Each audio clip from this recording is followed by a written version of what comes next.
This is Hino's Sport, bringing you that heat and that fire. All right, you guys, Jermall Charlo, man, and Demetrius Andrade. It's very clear that Canelo Alvarez is ducking these guys because it's one thing for Canelo Alvarez to say that Jermall Charlo will be a great fighter, that he is a great fighter, right? And the fight of an epic proportion, epic magnitude against him would be great for the sport of boxing. We understand this to be true because Canelo Alvarez denoted this and he told this to be the truth. But here's the truth of the fact of the matter. He clearly is not clamoring anytime soon to get in the ring with Jermall Charlo. I believe that if he does ever get in the ring with him, it's going to be on the back end when he realizes that he is damaged goods and he knows that he is prepared for the slaughter to really get, ethered and murked in the boxing ring, or in the square circle. This is what I believe at its truest and its most prosperous levels. He's waiting on the back end of that 11-fight deal contract. So then when he loses, he can have the excuse to say that he was too old, and his Cinnamon Alvarez fanboys are going to run with that narrative. He knows the sport doesn't deal with reverse bias, aka detractors, aka pandering narratives. I deal with what's called truth-telling fashion. I keep telling people there's a fundamental difference between the two. Because when you're in truth-telling fashion, you're delivering it in cold-hearted, unadulterated, and cutthroat variation. You're not delivering a narrative. Because remember, a narrative is like the ceiling. Once it goes up, it must come tumbling down. Let me say it again. It has a ceiling cap. Once it goes up, it must come tumbling down. That's the truth of the fact of the matter. Because pandering narratives have a limit, basically. That's what I mean when I say they hit a ceiling cap. Truth-telling fashion is indefinite. It has an indefinite amount of time in which it can operate in because you're operating in authenticity and consistency. You don't see Canelo Alvarez mention Jermall Charlo. You see the, ability to mention a BJ Saunders. You know why? Because he knows that he can control and dictate the pace of that situation. BJ Saunders made himself crippling if he has a potential fight with Canelo Alvarez because he's so desperate for it. And this is what Canelo Alvarez looks for: wounded animals or cherry pickers.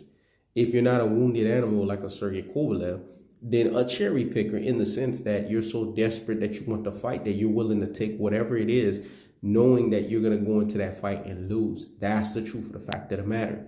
Jermall Charlo is not that kind of fighter. He's not going to be a wounded animal. He's not going to be a cherry picker. Demetrius Andrade, same thing. He's not going to be a wounded animal, and he's not going to be a cherry picker. So Canelo Alvarez knows this, and this is why he wants no free smoke, or AKA fade, with these guys. True boxing fans that have what we call the true boxing eye test knows this. And see, this is what classic Dolan troglodytism is all about. Rudy Poo Plum Plum Brainism is all about. Ultra fanboy with the ultra fanboy rhetoric isms is all about. How can you say I have the true boxing eye test, but then I lack the intelligence of boxing? Does that make any sense to you guys?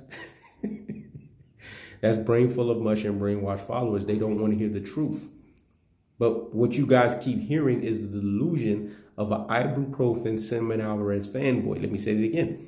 What you guys keep hearing are the delusions of an ibuprofen Cinnamon Alvarez fanboy that keeps propagating that not only is Jermall Charlo or Demetrius Andrade a tune-up fight for Cinnamon Alvarez, right? When he himself, along with Eddie Reynoso and Shipper Reynoso, said that, hold up, Jermall Charlo is a great fighter, and this fight would be a great fight for boxing. That does not sound like a tune-up fight. It sounds like basically it is a fight of epic proportions and epic magnitudes. Who are we going to listen to? The delusion of an ibuprofen Cinnamon Alvarez fanboy? Or are we going to listen to Canelo Alvarez himself? I keeps the foot on the what? On the next. I keeps the foot on the what? On the next. And like the Tibetan Mastiff that I am, I apply what? Unlimited pressure. Because pressure does what? It bursts pipes, folks. The pressure has to burst the damn pipes. Because we got to get tired. We got to get sick and tired of this cult-like following. This is the problem that you realize with Mexican community fan base fans. They want their cake and they want to eat it too. When it comes to a fighter that they like, a la Canelo Alvarez, he can't do no wrong in their eyes. This is the same guy that got washed, double washed, and triple washed by Floyd Mayweather. A guy who lost via boxing decision to Erislan de Lara. A guy who had a controversial fight against Austin Trout but didn't run it back. A guy who handedly lost the first fight against Triple G, and the second fight is up in the air. but yet he's the fighter of the decade. You see what I'm talking about? This is the masterful dupery that the delusion of an ibuprofen cinnamon Alvarez fanboy is trying to dupe you with. But you guys have to be smarter out here. You guys have to be deep thinkers out here in these boxing streets. Because the reason why it's evident and it's clear to say that Jermall Charlo is a tune-up fight, which that's a pandering narrative within itself, is so that it can give some kind of credence or superiority to Canelo Alvarez. But we all know that's smoke and mirrors. Because everything that's associated with Canelo Alvarez either has some controversial situation, some gift situation, or some pay-to-lose situation associated with it. When you have a fighter that has all of those parameters associated with him, how can he be fighter of the decade? You see what I'm saying? And, oh, he has the best fight, the best resume in boxing. Even I wouldn't say that. I would say Manny Pacquiao. Is Manny Pacquiao active? I would pick Manny Pacquiao over him. That's how I would pick it. Because Manny Pacquiao's still fighting. But see, this is what we're dealing with. Classic dope and troglodytisms. And then they get mad when you keep keeping the foot on the what? On the next. And you keep keeping the foot on the what? On the next. They keep getting mad at you for doing that. But we ain't got time for this. We have to expose the truth for what it is. Jermall Charlo is a live animal out there, man, in these boxing streets. Demetrius Andrade is the same. These guys are not going to be prepared for the slaughter. They are not sacrificial lamb. Kind of like a Jaime Munguia, because that's what Oscar De La Hoya is. He's setting up Jaime Munguia to be a sacrificial lamb for Canelo Alvarez. Anybody that knows boxing knows this. Even tons and tons of fans in the Mexican community fan base have denoted and said this, that Jaime Munguia is the sacrificial lamb for Canelo Alvarez.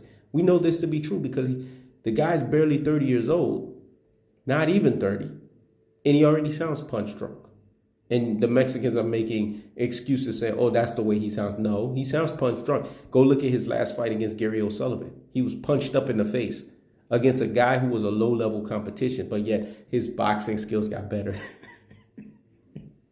I tell you, man, Mexican community fan base and Cinnamon Alvarez fanboys, they're just too much. They're cult-like followers. They don't understand the sport of boxing. They just understand that it's Canelo or nothing, man. That's the way they look at it.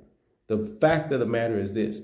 If Demetrius Andrade and Jermall Charlo are nobodies that fought nobodies, because that's what the Cinnamon Alvarez fanboys tell you. If they're tune-ups, then why doesn't Canelo Alvarez get into the ring and fight them?